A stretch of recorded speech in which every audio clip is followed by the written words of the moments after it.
Hej och god kväll, kära mina vänner och mina tittare som troget följer mig på min YouTube-kanal. Jag har idag något speciellt att prata om. Klockan är nu 20:09. Och jag har ju haft besök av en man nyligen som hade ett problem som han ville att jag skulle hjälpa honom med.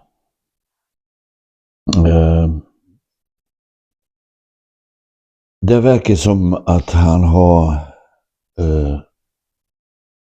andra problem än det påstås att han har. Han har hamnat i kläm med sina räkningar. Han har haft det svårt med ekonomi.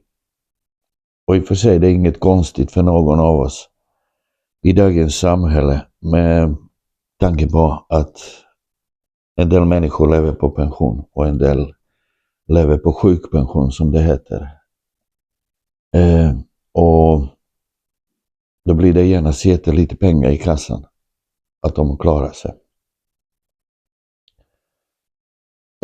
Den här mannen som besökte mig så kommunicerar jag väldigt bra med.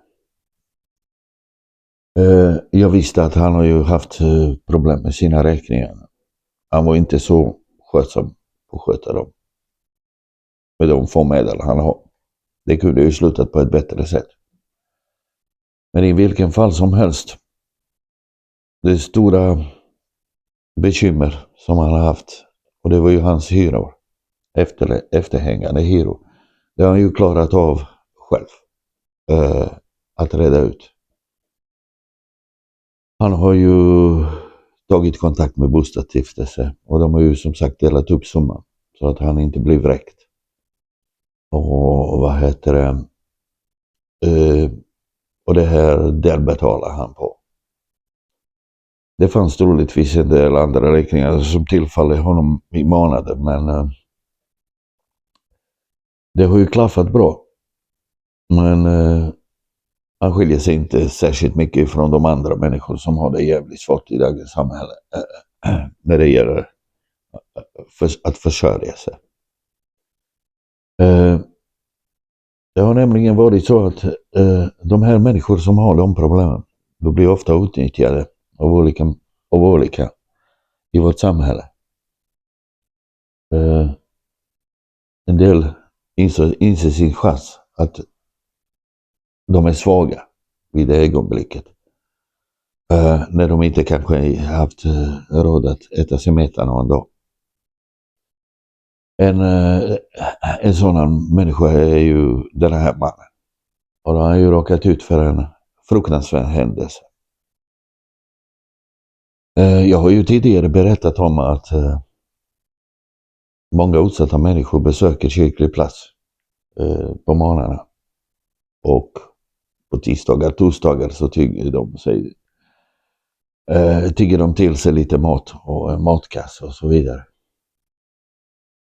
Ja, även denna mannen besöker den platsen. Denna platsen som både han och jag besöker ibland, den besöks även av andra människor. Som förhoppningsvis har andra intressen. Och kanske har mycket bättre ställt än någon annan. De är alltid välkomna till det här stället.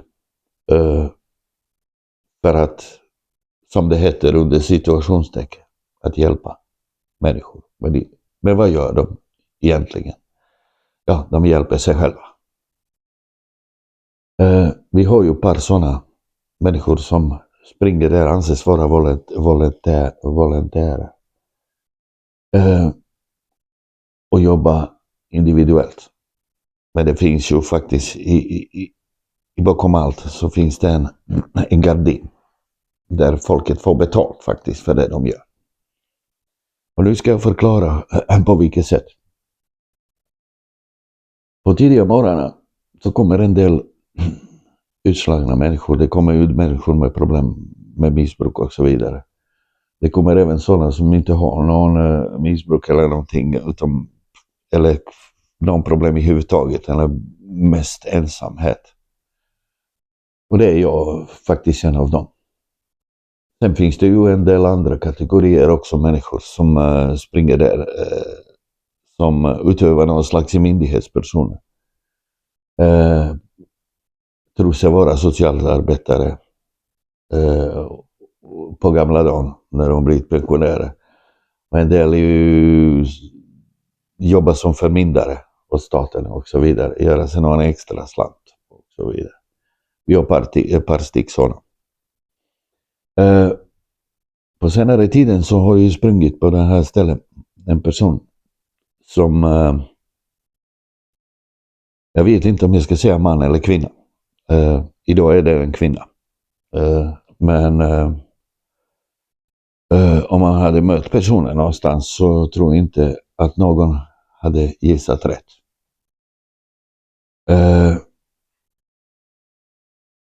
De här människorna är väldigt, väldigt jobbiga. Jag har ju råkat ut själv för dem i mina unga dagar. Jag pratade med den här personen som var hemma hos mig då och tyckte det var ju märkligt att han guidas omkring med just den här personen. Han har ju inget sådant, jag vet inte hur jag ska uttrycka mig, med läggningar att han skulle byta kön eller hålla på eller någonting sånt, va. Och han tyckte själv det var obehagligt att skylta med just den här människan runt omkring. Men han var ju i underläge. Han var ju ekonomiskt utsatt.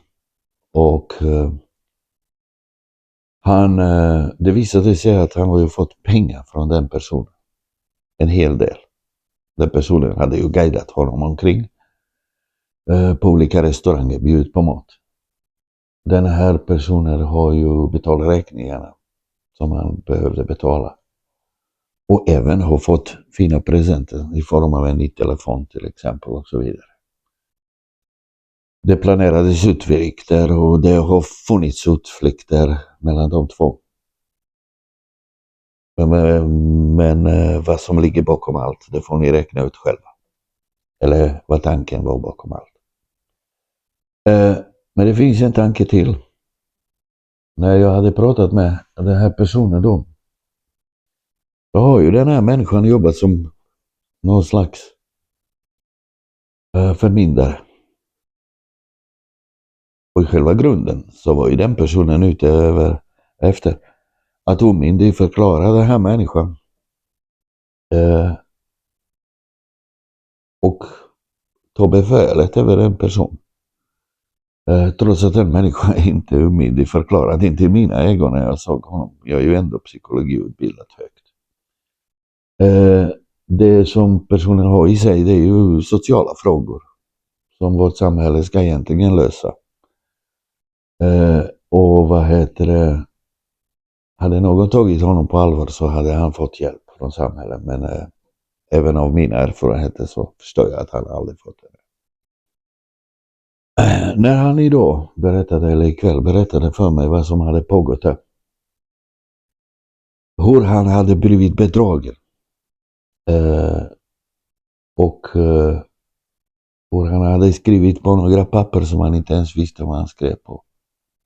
Han hade fått några kopior på någonting han skrev på. Han tvingades under pizzabesök till exempel skriva på en papper. Som tack för att han har fått de här presenterna. Till slut visade det sig på att den här människan har ju kontakt med sjukvården ibland och sen blir han ju guidad till sin vårdcentral av den här personen och som begärde att få träffa hans läkare, vilken den personen har inte rätt till att göra. Och jag vill påtala att personen är inte hans förmyndare. Utom personen har skickat in papperna till att vill vara hans förmyndare. Och tingsrätten har inte gjort något beslut där. Men i alla fall, trots det så guidar han människan runt omkring. Och gör så som en förmyndare egentligen skulle göra utöver, och en hel del utöver det. Som inte är berättigat att göra. Nu var det ju så att personen har ju varit där hos läkare och försökte påverka läkaren att skriva någon intyg för att få sig stöd från tingsrätten då. Att mannen är inte friskförklarad med allt, så att han får ju en förmyndare då. Den här människan som den träffade den här personen på den här kyrkan som var emot jättedåligt. Alltså han har ju skrivit på ett papper som kanske kommer att avgöra hans framtid. Där han kommer omyndig förklaras. Trots att han inte är omyndig förklarad.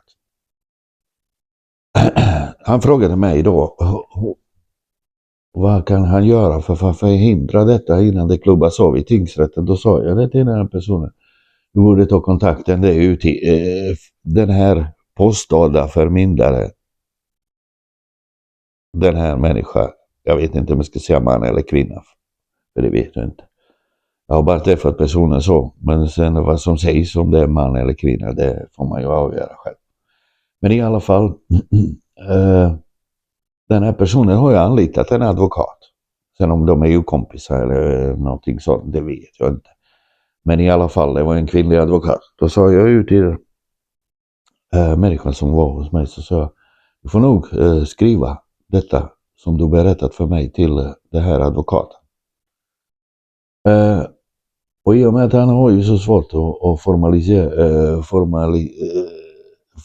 forma brevet, hur han ska ju snyggt och tydligt förklara vad som hade inträffat.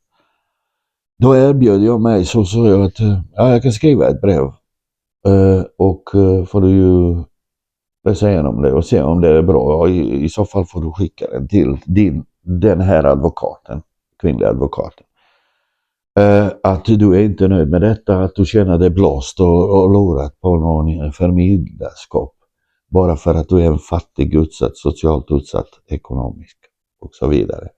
Och sen får du ju berätta om det här utnyttjande du och det närmandet som har ju förekommit under de här grejerna. De här besöken. Alla myter du har fått. Troligtvis så visste den här personen att de här myter och de betalningar och räkningar och pengar och mat och grejer och sånt, att den var inte otillåtet att göra. Eventuellt före han klubbades av och bli en förmyndare till den här människan. Och då har ju den personen uppmanat honom att ingen får veta om det. Och nu har jag ju berättat det för mig här. Och i och med att jag gör som jag gör, så försöker jag då hjälpa en del människor.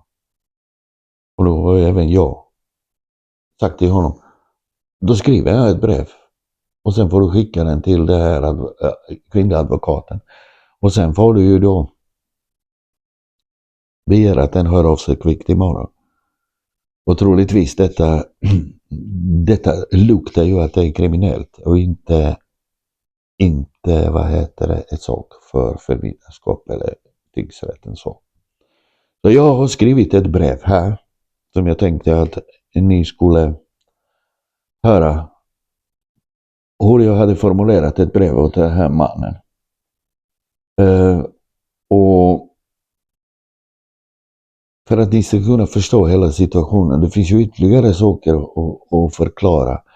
Men jag vill bara se med det här videon hur utsatta personer som har ju ekonomiskt svårt utnyttjas av människor i samhället. Där kyrka till exempel släpper in dem till sig och utan att kontrollera vad de sysslar med. Jag tror inte att kyrka vet om de här sakerna påstådda. Närmandet, mytor, presenter och allt detta. Men senast i fredags så har jag ju förklarat de här sakerna för en av anställda på den här platsen. Så vi hoppas att det här blir någon nytta. Men lyssna på det här brevet som jag hade skrivit. Som åkte ikväll till det här advokaten och gärna skriv mig kommentarer vad ni tyckte om det här hela. Jag tycker inte att någon människa ska utnyttjas i vårt samhälle bara för att man är fattig och behöver kanske socialt hjälp. Snarare än att bli så pass förnedrad att han behöver skriva på att han är omyndig förklarat för att någon ska reagera i vårt samhälle. Men lyssna på det här brevet nu. Nu startar jag snart brevet.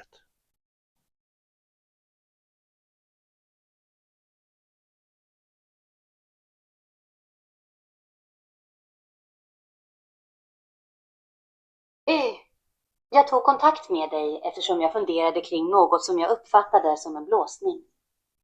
Jag har kommit till slutsatsen att jag blivit utnyttjad på flera sätt av A. Vid vårt första möte beskrev jag min sociala situation, som inte varit den bästa.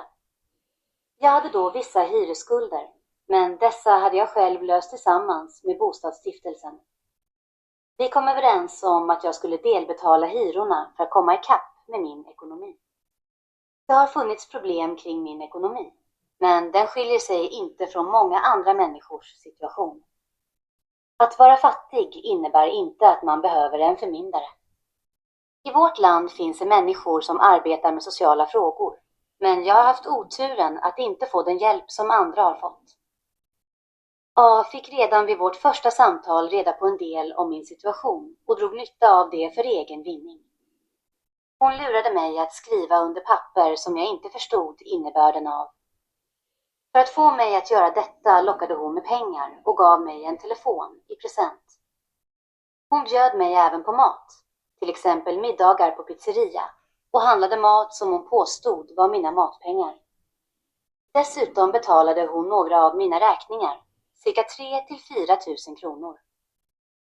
Jag blev körd runt till olika platser, som om det vore nöjesutflykter, och fler utflykter planerades. Säger inte detta dig något? A tvingade mig även att besöka min läkare i syfte att få honom att skriva det hon ville och behövde för ett eventuellt förmyndarskap. Det är bedrövligt att sådant får pågå i vårt land. Snarare är detta kriminellt och en rättslig fråga för en åklagare. Du bör se till att A blir kontaktad av polisen för alla hennes lögner och närmanden som jag tvingats stå ut med. Vänliga hälsningar, S. B. Det här har jag skrivit åt honom och brevet skickades via ett sms i och med att det har ju aldrig framgått någon adress till den här kvinnliga advokaten. Troligtvis allting ser suddigt ut. Det fanns ingen mailadress, det fanns ingenting.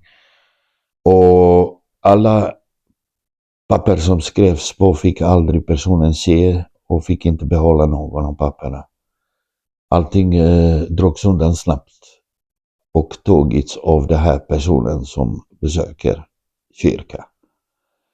Så nu kan ni se hur en del människor i vårt samhälle tvingas till en sån fruktansvärd sak. Underkastar sig sån förnedring bara för att de kanske hamnar i ekonomiska svårigheter. Jag kommer ytterligare att följa det här och se vad som hade pågått. Mannen som besökte mig ikväll har jag råd honom att om inte den här kvinnliga advokaten efter det här brevet hör av sig imorgon så snabbt som möjligt. Stoppa den här pågående processen som de hade skräddat ihop tillsammans. Så råder jag den personen att snarast möjligt ta kontakt med polisen och göra en polisanmälan. För mycket verkar oklart. Jag råder mannen också att berätta allt det som han har berättat just nu ikväll för mig. Tack för att ni tittade på detta.